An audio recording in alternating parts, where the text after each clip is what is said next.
Aquarius, my air babies, positive vibes, motivation, inspiration, elevation, love, light, positive energy, goodwill, peace and healing, abundance and prosperity all your way. Please like, share, comment, and subscribe. It has page been a blessing to you.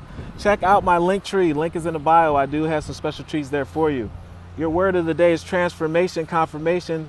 Things are changing around you. Your life is changing. Your mind is changing. You're changing. Your body's changing. Your spirit is changing, upgrading to the higher self, a better version of you, a stronger version of you, where bigger blessings are coming your way. Because why? You can maintain it and you change and make sure for your betterment. I'm constantly evolving and I improve inwardly by working on my weaknesses and refining my strengths, becoming an all-powerful being.